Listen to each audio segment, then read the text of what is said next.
You hold your breath, and there he is. The shape at the foot of your bed. Boy, I'm telling you, immediately grab. Already straight like that. Extra holes for you to breathe out of, bro. Let me help you breathe for a second. Never seen tears from a gang, so why do I want me to cry? POV, you're the most famous person alive. Video about the wealth explainer. I'm not gonna lie, I ain't really trying to be all too famous for real. You know what I'm saying? That's, you know, I wouldn't mind people like knowing who I am, but being overly famous, yeah, I ain't gonna lie, you can have that. Like if it gets to the point to where like I can't even shop at a grocery store, or if I can't even, you know what I'm saying, go shopping just cause I want to, I don't know about that. That's a little OD right there. I'm just a regular guy. Let's dive right into this. A sound wakes you. You don't know what it was. The room is dark. Your security system should have alerted you. It didn't.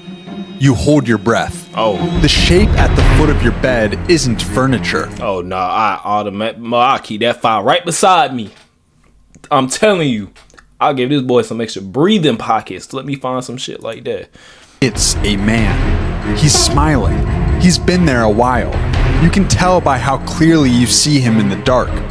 Imagine the level of weirdness you gotta be to sneak into somebody's house and watch them while they sleep.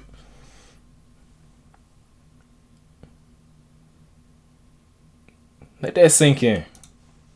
First, we have to see how you got here. You are the most famous person alive, and you got there before you could form full sentences. Your first commercial aired when you were 8 months old. Oh, we did this since we came out the womb. Okay. No, you were on TV. You couldn't say your own name. You don't remember a time before being watched. At 14, you release a song. #1 in 11 countries in 11 days. It stays there for 16 weeks. By the end of that summer, every radio station in America has it on rotation. Every coffee shop has it playing, and every car you drive past has it leaking out the windows. Man. You perform it at the Grammys before you can drive. So I'm Your an face artist. is on every magazine cover. You don't graduate from high school in a building. Your school's security couldn't handle the crowds. At 18, you take your first lead role. The film opens to record numbers. The reviews call you a generational talent. By award season, you have 3 nominations. I'm sorry, but that was the most dramatic death like animation I've ever seen. This boy jumped 5 feet up in the air just to fall on his back. I commend stunt doubles because y'all be doing some crazy shit. No cap. Not just the biggest pop star anymore. You're an actor too. You win 3 Grammys at one ceremony. We just do it all, don't we? By the end of that year, you've crossed 1 billion streams. Your name has more search results than any other person alive. The letters started the same year. Fan mail at first. Thousands of them. Your team handles it. You stop seeing them entirely. They become something that happens in another room, in another part of your life, managed by people you pay to manage things. Then one gets flagged. Not for threats, not for anything your team can point to and call dangerous. It gets flagged because it's specific in a way that shouldn't be possible. The letter describes the outfit you wore at a sound check in Cincinnati. A gray hoodie, sleeves pushed up, a small tear in the left cuff you've had for 2 years. No cameras were allowed at sound check. No press, no fans, no exceptions. The venue was locked. The letter ends with one line. I see you even when they don't point the cameras at you. Yeah, that's triple down on security. Instantly. I'm talking about maximum security. I'm gonna need a passcode, thumbprint, security lasers, all that. All types of cameras at the front gate, the second gate, and the third. And my front door.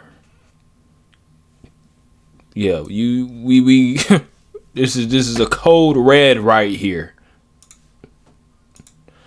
Your security team files it, opens an investigation that goes nowhere. The envelope has no return address. They tell you it's probably nothing. Someone who snuck in, a venue worker, happens. Yeah, man. man, the stories of folks out here killing their celebrity crushes and all that, please. I ain't taking no chances. Time.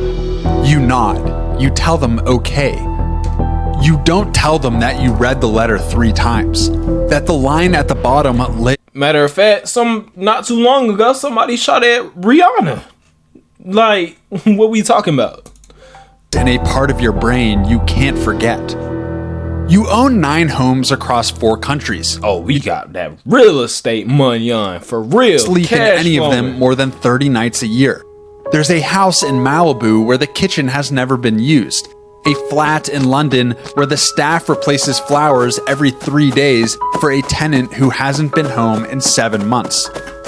That's villa wild. In Tuscany you've seen for 1 weekend. Your assistant tracks where you've been. Otherwise, you wouldn't know. You meet her at dinner. Some friend's birthday at a place you wouldn't normally go. She doesn't ask for a photo. She doesn't bring up your music or your last film. You see her again that weekend. Then the next weekend. Then more nights than not. Okay, she's look like we found us a nice little fine ting. That's what it's looking like. Working on her doctorate. Her family is small and quiet and lives 3 states away. She has never been in a tabloid. She has never wanted to be. You meet her sister. The first time you fall asleep in her apartment, you wake up not remembering where you are. For the first time in years, you're not alone. You're careful for 2 months. Disguises, drivers, side entrances, but you can't disguise her car parked outside your gate every weekend. Someone posts a photo of you two online. 8 million views. That is weird. Why, bro? Man, you can't even keep a section of your life private if you wanted to. Man, folks just invite themselves in. That's why I can never be famous, bro. Couldn't. Tuesday, fans have her name. By Wednesday, they have her address, her sister's Instagram, her old Facebook from college, her phone number, her workplace, her university advisor. The first threat arrives at her work email. But there's one detail your security team pulls out of that threat that they don't tell her about. They tell you privately in a room with the door closed. The threat references the mug on her desk, the one her sister painted for her birthday, hand-lettered, sitting on the left side of her monitor. A detail you'd notice if you were in her office. A detail you'd never notice from a photograph because she never posted photographs of her desk. Whoever sent that email had been inside her building. Your security team doubles hers overnight. She doesn't know why the detail got so large so fast. You don't tell her. You don't want to scare her more than she already is. 3 days later, her sister calls you. She's terrified. You sit across from her at her kitchen table. You tell her you can't keep doing this to her. She tries to argue. Then she stops. She knows you're right. You leave before it gets worse. Yeah, they don't need to hide the truth, because then what if it's too late? If it's too late, then we all gonna be looking sick. But then at that point, it's SOL, so. Let in will go through this. Your next film breaks the record your last one set. The reviews use the word generational again. It doesn't mean anything anymore. Your tour sells out 47 cities in 12 minutes. Opening night in Dallas, 80,000 voices scream every word back at you. You stand at the lip of the stage and watch them sing your songs. You finish the show. You take off your in-ear monitors in the hallway, and the sound of 80,000 people becomes a wall of noise behind a door you can close. In the dressing room, you sit on the couch. Then your head of security comes in. He sets a tablet on the table in front of you. It's a photograph, standard crowd monitoring, pulled from the camera during the second song. The resolution is good enough to see faces in the first 20 rows. 80,000 people. Every single one of them was screaming, phones raised, eyes closed, bodies moving, except one. I was about to say there was definitely something important about this scene right here, but I couldn't pinpoint it. And look, sure enough, there it is. 6th row, both hands in his pockets, Not screaming, not moving, just watching the stage with an expression that isn't joy or excitement or anything you'd expect to see on a face that paid to be there. How do you get to this level of like mental? You know what I'm saying? You paid to be at a show and you're not even enjoying it. You're not having a good time. What are you doing here? Like, do you dislike me? Do you hate me, my boy? Yeah, spend your time doing something more productive. The photograph is time-stamped. The crowd is 80,000 people deep, and somehow your eyes go straight to him, the same way your eye would go to the one dark window in a lit building. Security ran his face. No match. They pulled ticketing records for that seat. They interviewed the people on either side of him. Neither remembered him speaking. Neither remembered him arriving. He was just there. You look at the photograph for a long time. You remember what that fan mail said. I see you, even when they don't point the cameras at you. You ask security to look harder. They do, but they don't find anything. The photograph stays on your phone. Even if you ain't find anything, keep looking till you find something. You feel me? Shoot, at this point, I feel like my life in danger. I don't even know, bro, but his aura already, I don't trust him based off his aura. Straight like that. There's no way that out of 80,000 people in the crowd that my eyes go directly to that nigga. It's no way. And you talking about you can't find nothing on him? No ticket, no nothing, first, last name? Impossible. Out a statement. You're stepping back from the spotlight. You need time to focus on your craft and reconnect with what matters. Standard language. Your name is at the bottom, but you didn't write a single word. The press calls it a creative break. The internet spends a week guessing what's actually wrong with you. You shave your head in your hotel room at 2 a.m. You fly to a town in Idaho with a population of 8,000. You check into a motel.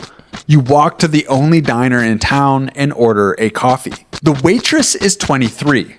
Her hand shakes when she pours. She doesn't say anything. Her phone is in her hand before she's halfway to the... I'm not drinking it. I'm not drinking it. You're too scared. You shaking? Why are you shaking for? This ain't the club. You should be perfectly fine. Contain yourself. 45 minutes later, the diner is full. Oh, there we go. That's why. Are crying. A man asks you to sign his daughter's hospital wristband. Outside, more cars are pulling in. You're back at the airport in 4 hours. I ain't gonna lie. This seems like a depressing lifestyle right here. But we got money though. You know what I'm saying? We got the money. You land, your phone is flooded as always. But your security chief is already waiting at the bottom of the stairs when you step off the plane. His face is hiding something underneath. He tells you about the message. Your private account, the one under a name that isn't yours, that only 4 people know exists. The account you made so you could exist somewhere without being recognized, received a message while you were in Idaho. No profile picture. The account was created that morning. The message has 4 words. Have fun in Idaho. You stop walking. In the car, he tells you the rest. They traced the account. They couldn't find anything. But he found your private account. He wanted you to know he could find you anywhere. It's 11 p.m. on a Tuesday, 3 weeks. Man, at that point, I would have messaged him, come see me then. Come see me. What you trying to do, bruh? You going through all this anonymous, all this secretive? No, bruh. Just come see me. Since you can find me. What you want to talk about? Let's have a discussion. A great conversation at this point. Cause what? You ain't finna just keep harassing me on some ninja type shit. You ain't finna just keep doing that. Later, the compound is quiet. Your security rotation has changed over. Everything is locked. Everything has been checked. You're in the kitchen. Your head of security comes through the door. You know immediately. You've learned to read him the way you read weather. He sits down, he sets something on the table between you. A shoebox, plain brown with no markings. He says a courier arrived at the gate that afternoon. He handed the package directly to a staff member who is leaving for the night. Someone who has worked here for 2 years. Someone who didn't think twice. The package was inside the building for 40 minutes. Nothing in it registers as dangerous. He opens the box. Inside is a single photograph, printed at home on regular paper. You look at the photograph. It's you, in the library, in the gray sweater you only wear inside this house. This nigga wants something. I don't know what he wants, but he wants something. There's no way that you're going out your way to take pictures of me and then mail them to me via, you know what I'm saying, FedEx, UPS. There's no way that you're doing that. I don't know. He got to want something. Then you messaging me on my private account. How do you even know that's actually my real private account? The one you've never been photographed in. The timestamp in the corner reads 3 weeks ago, 11:47 p.m. 3 weeks ago, at 11:47 at night, you were in that chair, in that sweater, reading, and someone was standing outside that window, taking your photograph. The window is on the ground floor. Whoever it was would have been standing in the garden directly below the glass. Security locks down the entire house. Every room cleared, every staff member woken, every camera feed pulled from that date. They find the window. They find a partial boot print in the garden bed. Your head of security wants to move you to a secondary location tonight. There are 3 properties he could have secured within 2 hours. You tell him no. You look at the photograph on the table. You in the chair, 11:47 p.m. The garden going dark behind you. You think about the letter again. I see you, even when they don't point the cameras at you. You go to bed. You check the lock on the bedroom door. Then you check it again. Then a third time. See, look, now he giving us PTSD for shit that ain't even happened. You know what I'm saying? Like, insane work. This is nasty work. You lie in the dark and the compound is completely quiet and there are guards outside the door and cameras in the hallway. And every lock in this building has been checked twice in the last. You're one sentence away from launching your website with Base 44. We on another account. There's never been such a fun, fast. The last 2 hours. You lie there for a very long time before sleep comes. A sound wakes you. You don't know what it was. The room is dark. You hold your breath, and there he is. The shape at the foot of your bed. It's not furniture or... Boy, I'm telling you, immediately grab already straight like that. I'm talking about extra holes for you to breathe out of, bro.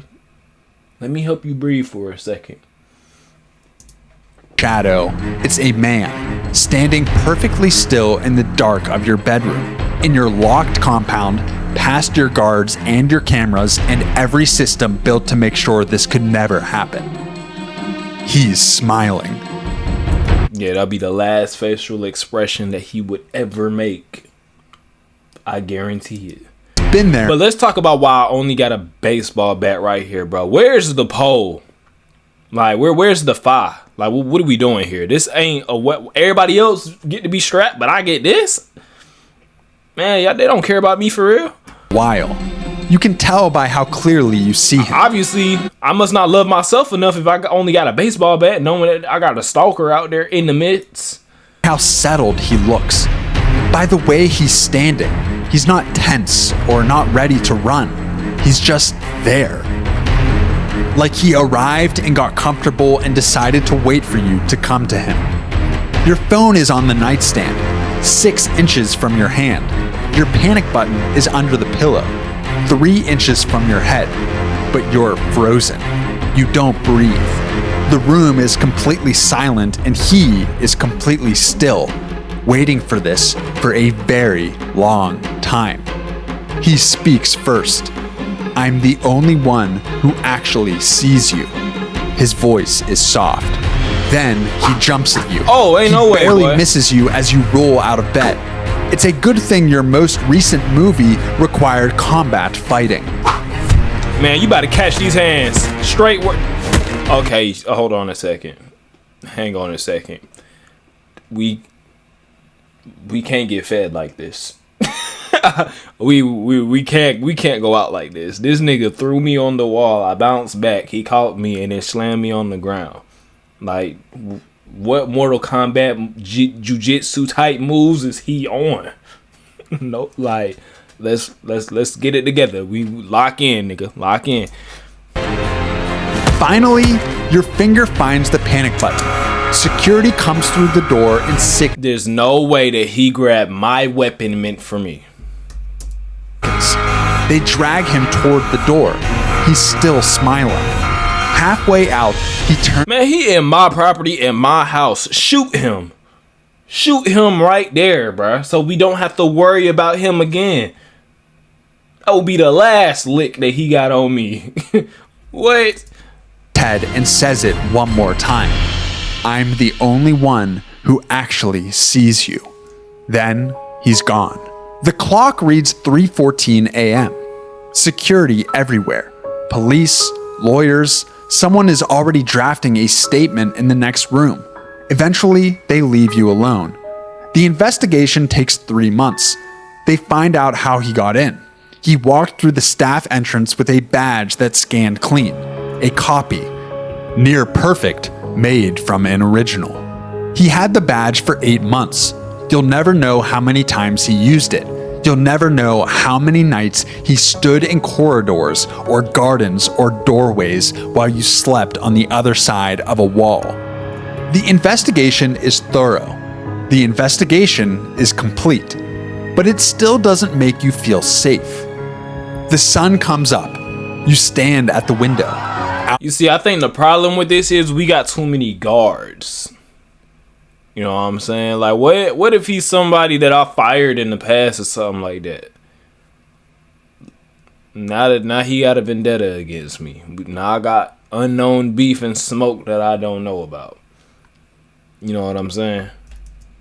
Beyond the gate, the crowd has already gathered. News broke overnight. There are photographers, fans, people with signs. Then you see it. At the far edge of the crowd, just beyond the reach of the camera lights, a figure standing apart. Not holding a phone, not holding a sign, just standing, face turned toward the building, toward your window. You step back from the glass. You call your security chief. You describe what you saw and where. He's outside in 40 seconds. By the time they reach that part of the crowd, the figure is gone. He was there. See, look, bro, you should have shot him. Now you gotta go for round 2. Hey, if you like the video, then like the video, and if you want to see more reactions, subscribe. I love y'all. Shout out to my twin. Ain't never seen tears from a gangster, so why the world want me to cry? Fighting depression, talk to the spirits, use them judges that help me get by. But I cannot lie, that shit hurt me bad when I got that car, told me you died. Like how the fuck can they take you? Man, I hope I wake up, it's a lie.